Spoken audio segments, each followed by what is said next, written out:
Hello বন্ধুরা, adenium বা dessert রোজ কিন্তু খুবই সুন্দর একটা বনসাই গাছ। এই যে গাছটা দেখতে পাচ্ছেন, এটা কাটিং থেকে তৈরি করা। কিছুদিন আগে গাছটাকে রেডি করেছি, আর তারপরেই ভাবছি এই যে লম্বা ডালটা উঠছে, এই ডালটাকে কাটিং করে দেব যাতে কর্টেক্সের অংশটা একটু মোটা হয় আর গাছটা দেখতে সুন্দর হয়। আর ডাল কাটলে তবেই কিন্তু কর্টেক্স মোটা হবে, নয়তো কিন্তু গাছ সোজা উপরের দিকে উঠতে থাকলে দেখতে ভালো লাগবে না।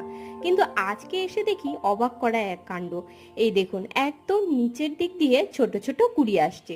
এই কুড়িগুলো ফোটা না পর্যন্ত ডালটাকে কাটতে পারছি না, কারণ গাছের এনার্জি তাতে অন্যদিকে শিফট হয়ে যাবে আর কুড়িগুলো ঝরে পড়তে পারে। একদমই লো মেনটেনেন্সের এই অ্যাডেনিয়াম ফুলের গাছ আপনারা কিন্তু ছাদ বাগানে লাগিয়ে বাগানের সৌন্দর্যকে অনেক অংশে বৃদ্ধি করতে পারেন। আজকের মতন এইটুকুই, দেখা হচ্ছে পরের ভিডিওতে। ভিডিওটা ভালো লাগলে লাইক, শেয়ার, সাবস্ক্রাইব করে পাশে থাকবেন। টাটা বন্ধুরা।